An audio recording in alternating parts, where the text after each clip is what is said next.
Tom Woods Show, episode 2136.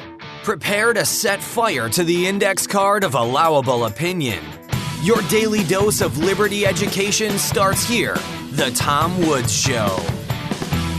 Folks, I don't know about you, but I am running into a lot of progressives saying, look, police, fire, schools, these are all great examples of socialism. Well, let's focus on that school example. I've got a free ebook called Education Without the State that makes a pretty darn good case for a stateless approach to education. Pick it up at nostateeducation.com.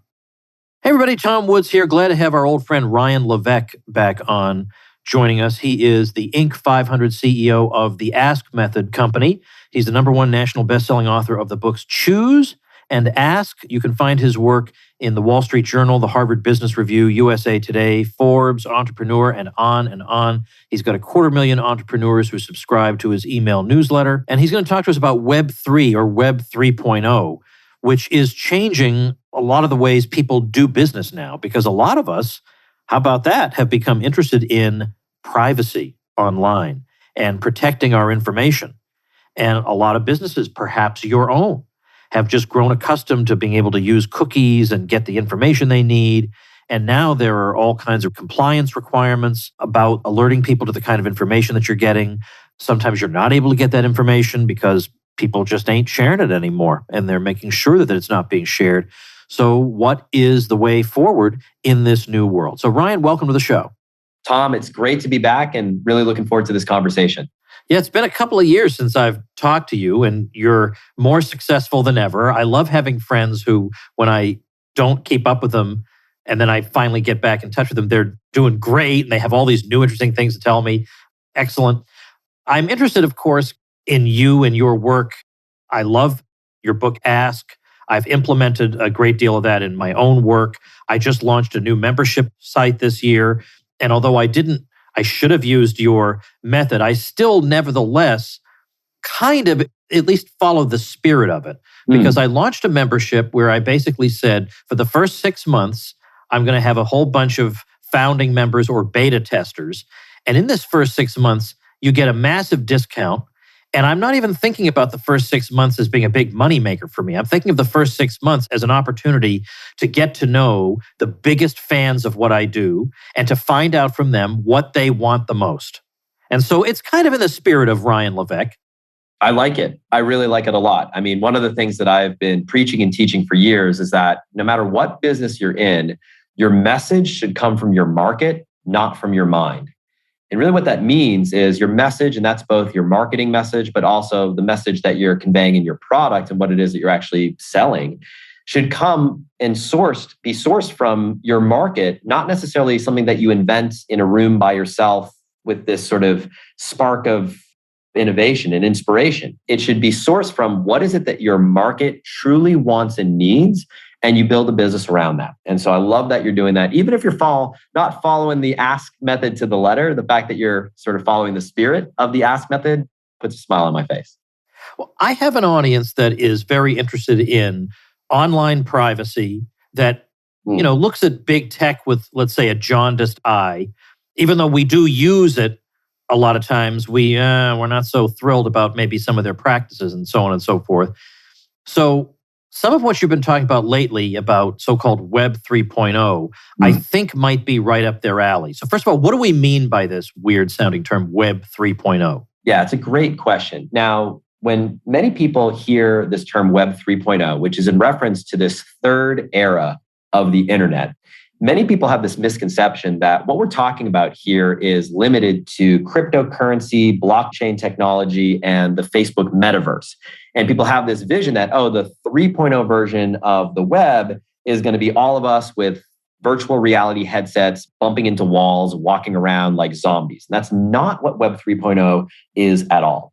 To understand Web 3.0, it's important to understand Web 2.0 and 1.0 and how we got to where we are here today, really what it means and what to do about it. So if you think about the first era of the internet, Web 1.0, this was the first time in history where we experienced this mass democratization of information in a way that we'd never experienced before. Think about it. Up until that point, if you wanted to study something, you needed to go to a library or a university, which had control over information in order to learn something about it. We had to go to the encyclopedia. But Web 1.0, for the first time ever, anybody could create any website on any topic under the sun. And so this mass proliferation of all these different websites that people owned, and we had this mass democratization of information for the first time in history. But with every culture comes counterculture, and every cycle has a counter cycle attached to it. In that process, people started realizing, well, creating your own website is a lot of work, like maintaining your own server, learning how to write code, learning to put all these things together. And so we started seeing these big tech platforms emerge where people said, look, instead of maintaining your own server and maintaining your own website, just come over here. Don't create a website, just create a Facebook page.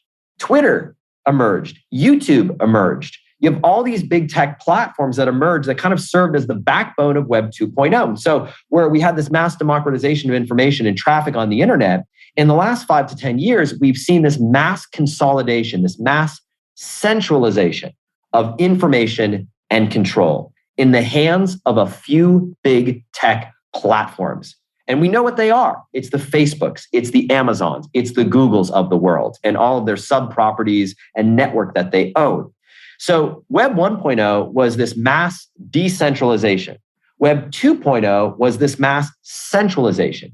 And now what we're seeing with distrust higher than it's ever been in the world, distrust in all institutions at all levels, distrust in government, distrust in the financial institutions, and distrust in big tech.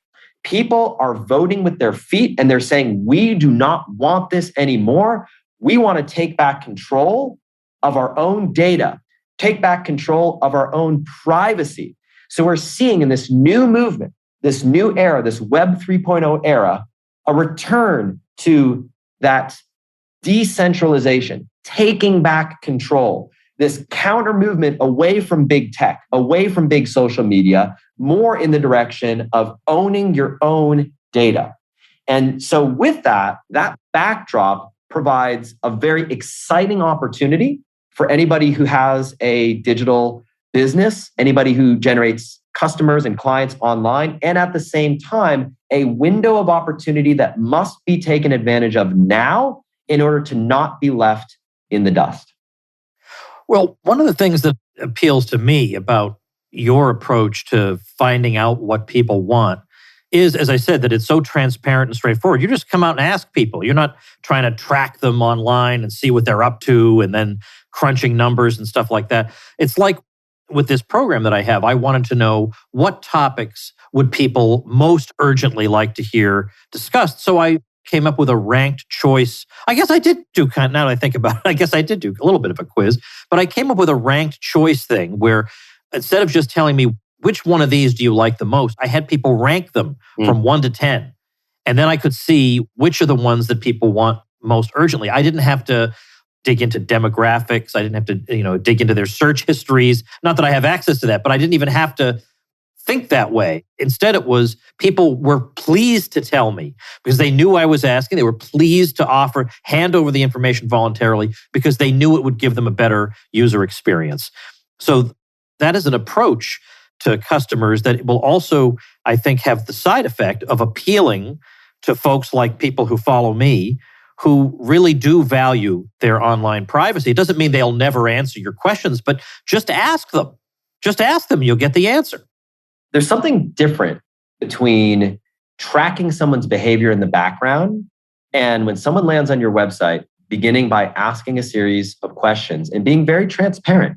Listen, the reason why we're asking for this information is if you can tell me a little bit about who you are, a little bit about what you're looking for, we can point you in the right direction. We can recommend the best next step for you, as opposed to tracking people in the background, spying on people's dinner conversations. And there are two levels to this conversation. One is using this approach as a competitive advantage. With distrust as the default emotion online, people walk into any interaction online feeling distrust.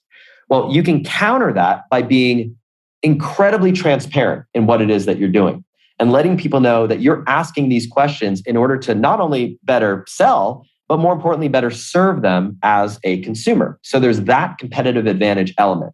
But there's also another layer to this, Tom, which is this is a necessity to succeed. And I'll explain what I mean by that. In this last Web 2.0 era of the internet, we have relied on third-party data in order to drive commerce online. And really what that means is information among the big tech platforms gets shared with one another. Facebook spying on your conversation. Google is monitoring your search history. And all that data gets aggregated together so that the Facebooks of the world can say, are you a backpack company? Well, we can serve your ads and your content to people that we think are ready to buy a backpack. How do we know this? Because we track user behavior. And we know that this person over here has been shopping for backpacks on all these different websites, and we think they are perfect for you. Now, all of that changed in 2021 when Apple made the seminal announcement of their iOS 14 operating system, where they said, we are no longer going to share that data with Facebook, with Google, with the other platforms. And so when they did that, Apple quite literally cut the umbilical cord of that information that was being pumped into Facebook. And Facebook's effectiveness to serve the right content to the right people was cut off at the knees. And so you now have Google that made an announcement not that long ago that they're following suit, eliminating third-party cookies as we know it.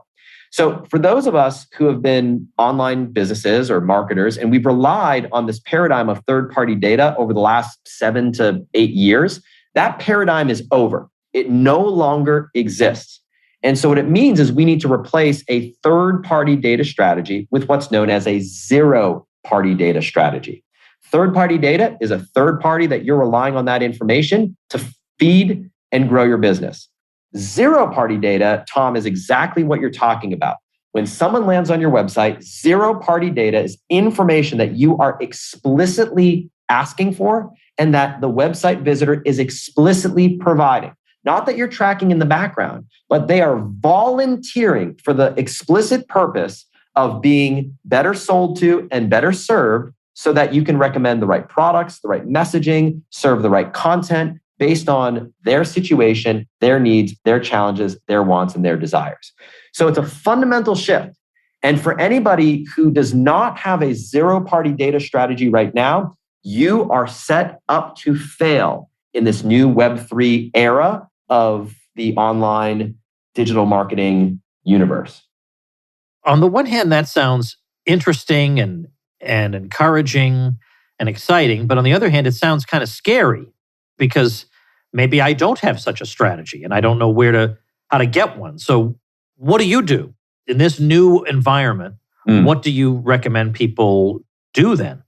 Arguably, the single most effective zero-party data strategy, one that is setting you up to succeed in this new paradigm, this new era, is one that revolves around something that's known as a quiz funnel. Now, what is a quiz funnel? Quiz funnel is not a flippant quiz that you may have seen online, like, what Harry Potter character is your dog? It has nothing to do with that. Those quizzes are great, nothing against them. They're fun for entertainment. You might share them with your friends. What we're talking about here is a paradigm that's known as attract, diagnose, and prescribe. So that when someone is on one of these third-party platforms, they land on your website, you begin by asking a series of questions to better understand who they are, so you can ultimately prescribe the best next step for them. And along the way, you're gathering all this data, not just a person's email address, but you're asking questions. And with that information, with that data, you're amassing not only a valuable asset in your business, but something that you can connect back to the third-party platforms, to the Facebooks and the Googles of the world. And you can connect that umbilical cord back to them and say, hey, Facebook, show my stuff, serve my ads, present my content to people who are like the people who just went through this quiz, who just went through this assessment. So what you're doing here is you're gathering this information in service of your clients, in service of your customers, so that you can create a better experience. And you're setting yourself up to have this data so that your stuff gets served to the right people at the right time in the right way, in the places that they are still frequenting. Don't get me wrong, even though Facebook has lost users on a net basis, they still have over 1 billion people with a B visiting their website every single day, multiple times a day. chances are, if you're listening to this conversation right now, you don't have 1 billion people visiting your website every single day. So we want to rely on where people are at right now, move them from these external platforms onto land that you own, not rented land that you own. And a quiz funnel, which we'll talk a little bit about here in a moment, is the central key strategy to making this work. If you are a small business owner, not a big tech company with millions in the bank and billions in profit, but if you are a solo operator, a small business owner, if you are a consultant, an expert, if you are just trying to put food on the table and succeed in this new paradigm, this is how the rest of us, people like you and me, Tom, and those of us listening to this right now, this is how we fight big tech. This is how we use this strategy in our business. And again, that first step is having a quiz funnel when someone lands on your website where you're able to attract, diagnose, and prescribe so you can ultimately better sell and better serve your audience. Hey, everybody, this takes just a minute to remind you that there are so many things that people can struggle with, like anxiety and depression and stress and relationship issues, and they afflict us for so long and so regularly that we come to assume that this is just part of life, that there's nothing we can do about this. This is just our fate. In fact, we're so caught in it that the very question of whether it could be avoided, whether there's anything that could be done about it, sometimes doesn't even cross our minds. Well, Woods is here to tell you that there is help in the form of our sponsor, BetterHelp. BetterHelp will figure out exactly what it is you need, match you up with a licensed professional therapist who specializes in what you need. It's convenient, professional, and affordable. You can check out the ton of testimonials on their website. And by the way, just in case they don't fix you up with your perfect therapeutic match, they'll get you another one. So many people have been using BetterHelp that they're recruiting additional counselors in all 50 states. I want you to start living a happier life today. As a listener, you'll get 10% off your first month by visiting betterhelp.com/woods. Join over 1 million people taking charge of their mental health. Again, that's BetterHelp, HELP.com/woods. Can I just ask you the basic question of, okay, once I get them on my site, I've got this strategy in place where I'm going to find out something about them and serve them in the best possible way. But how do I get them there? I mean, isn't that the big hard thing? I mean, it's two things. First, it's getting them there. Right. And then secondly, once they're there, maximize the chances that they'll convert into a customer or a viewer, or they'll sign up for your mailing list or something. But are there any best practices for getting them there in the first place? Like, how do I want to get there people who are targeted. If I'm a backpack company, I don't want couch potatoes coming to my website. So what do I do? Absolutely. So let's talk about the attract step in that attract, diagnose, prescribe paradigm. So you can move people from virtually any platform in the world onto your website via a quiz funnel. And we have clients who do this using anything from Facebook traffic, YouTube videos, off of Google, LinkedIn in B2B markets, people who have podcasts who drive people to their website via a quiz funnel, people who use radio ads and even billboards, believe it or not. We've had over 12,000 quiz funnels built on our technology platform. Over 200 million individuals have gone through one of our quiz funnels in our platform. So we've seen virtually every traffic source imaginable work to move people to your website. That being said, when it comes to attracting people, why is a quiz funnel so effective? Well, there are a few things going on, but it all centers around the psychology of self-discovery, the promise of self-discovery. Think about it. If you have a promise for someone to click on your Facebook post and visit your website, what's going to be more compelling? Click the link below to get my ebook, or click the link below to find out your results.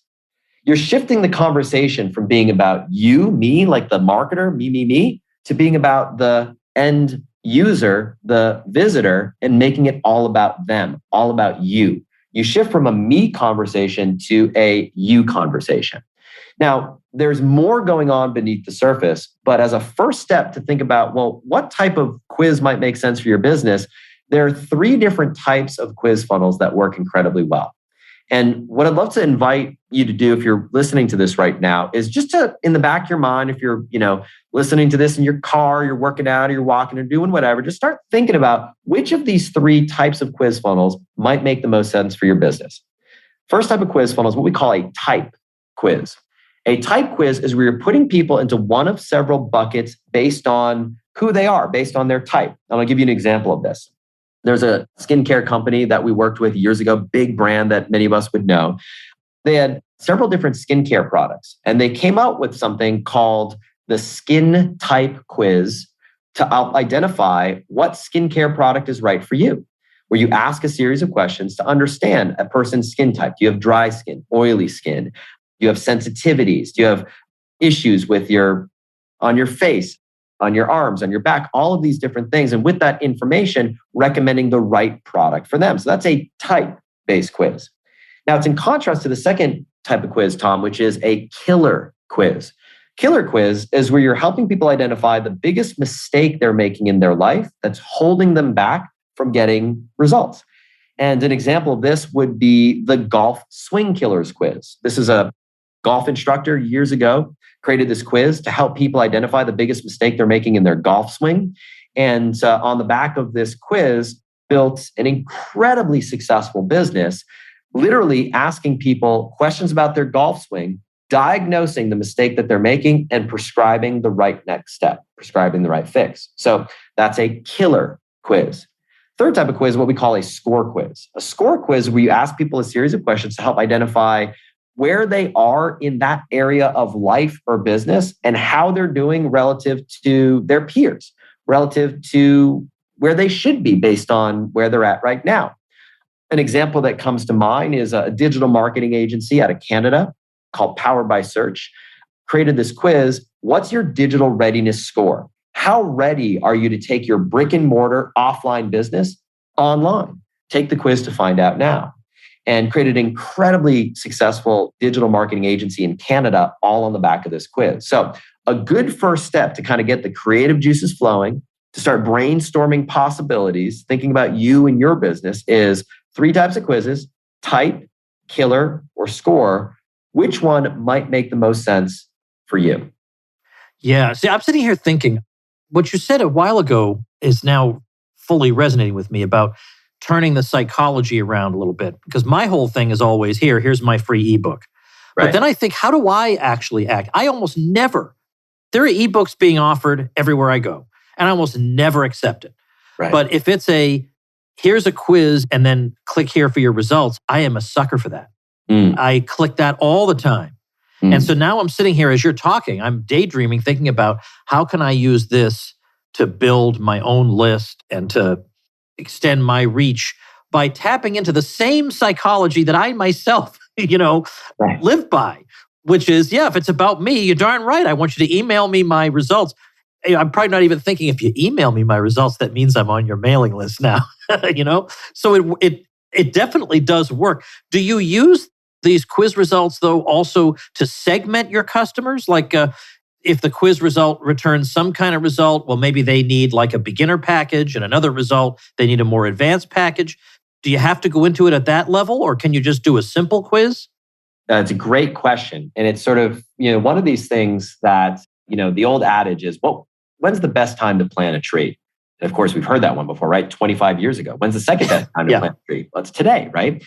And the reason why I bring that up is even if you are not thinking of using the data that you gather from this quiz funnel to segment your list today, right now, a year from now, when you are ready, you're going to look back at this moment in time and one of two things is going to be true.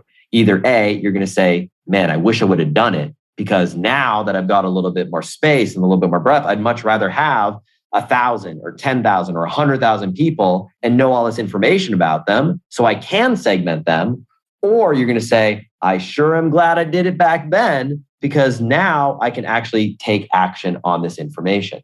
So even if you're not prepared or ready to be able to segment your list and send different emails to different people, different messaging, serve different ads, different content, different products, even if you're not ready to do that right here, right now, today, having the option to do that is what this is all about.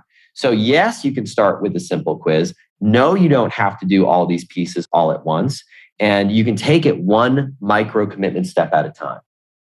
By the way, I really, really think this is a sound and good strategy. I mean, you can, as soon as you describe it, you instantly see that obviously this makes sense. But it helps, I think, like when I was pitching membership sites to people last month. I was trying to help people visualize themselves with a membership by explaining to them all the different areas where you could have a membership. There are math teachers offering lesson plans on a monthly basis, or, let's say veterinarians offering various coaching to improve your pet's health, or let's say financial advisors who advise divorced women how to manage their money. Whatever it is, there's such a wide variety. Well, I'm sure the same thing goes for you. So what are examples of markets where people successfully use this type of so-called quiz funnel? Yeah, and I'll just kind of reverse some of the examples that you just threw out right now. This is spontaneous, so just to kind of put it into context. But for example, if you are a financial planner, are you really ready for retirement? Take this quiz to find out now. Are you making one of these common retirement mistakes? Take this quiz to find out now, to segue people into a conversation with you and hopefully become a client. If you are in the insurance business, what type of life insurance is right for you? Take the quiz to find out now. Are you underinsured or overinsured? Or do you have gaps in your coverage? Take this quiz to find out now. So you can start to see how you identify and put under the microscope challenges and problems that people have that naturally segue and lead people to a desire to work with you. I'll give just a smattering of examples, right? So I think of, for example, if you have an expertise in something, right? You have a membership that you want to drive people to. I think of Will Hamilton. He has a tennis membership, teaching people how to play tennis online. And he uses a series of quizzes to drive people into his membership. One of his quizzes is the serve killer quiz. What mistake are you making when it comes to hitting a tennis ball in your serve? Take the quiz to find out now. His quiz was so successful, he created half a dozen quizzes in his business. He has a serve killer quiz, a doubles killer quiz, a mental game killers quiz, a forehand quiz, a backhand quiz, all designed to attract, diagnose, and prescribe. I think of, in contrast, Morgan Gist McDonald. She's in the book publishing space. She created a quiz. What is the right publishing path for you? So she helps aspiring authors publish their book.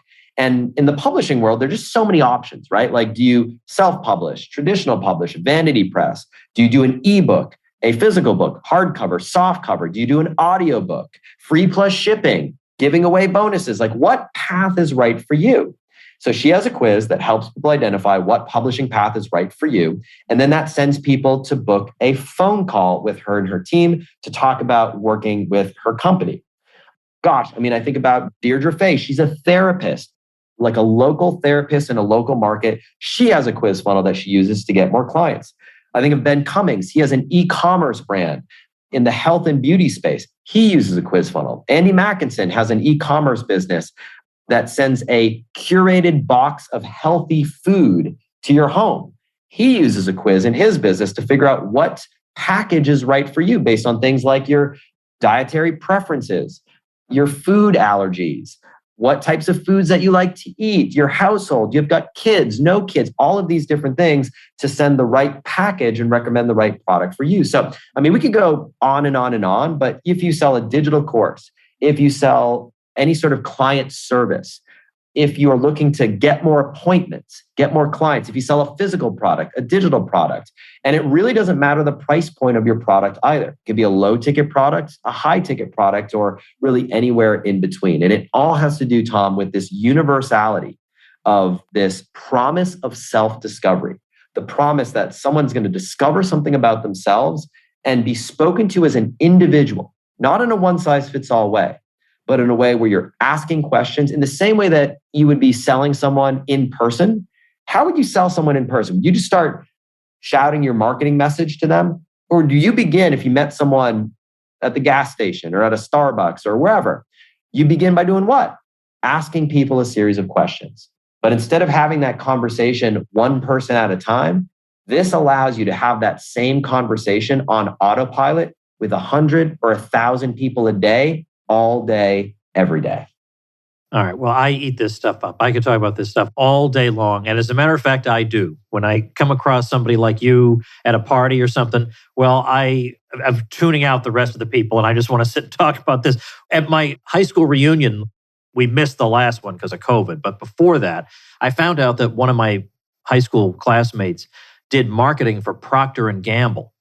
So, well, I wanted to know all about this. And so she was telling me about, they do A/B, they do split testing, and even little things like the color of the buy button and all that. They test it all. And stuff like that I absolutely love. So for those folks out there who also love this stuff or who also want to do something that increases your sales and your audience and all that, like how do people find out more? Yeah, it's a great question. And if you're listening to this right now, your timing could not be more perfect. And here's the reason why. Once a year, we have this free online digital event. And this year, we are going through the process of how to get ready for this new Web 3.0 era. We're going to be talking about how to shift your traffic strategy. We're going to be covering how to shift your product strategy. We're going to be covering what to do about data and privacy and what shifts and changes you need to make and how to shift your funnel, focusing on this quiz funnel strategy. We're going to be talking about how to decide which of the 3 types of quizzes is right for you, how to come up with questions you should ask. What should your quiz actually be about? And if you're the type of person that likes to see real life examples, we're going to be going through dozens of real life examples so you can see other businesses and what it actually looks like, what they've set up. And I know we've got a special link that we set up for listeners to be able to join us. Again, it's a once a year event. It is live, so you do want to be there. And the Web3 training that kicks things off is 100% free. The only catch is we only do this once a year, and you've got to be there in order to dive deeper and learn how to set this up step by step. So, Tom, I know we've got a link that we've set up for everyone. I'll let you share that link and invite people to join us. That's the best next step to take the start of this conversation and begin putting it into action and in practice to launch, grow, and scale your business.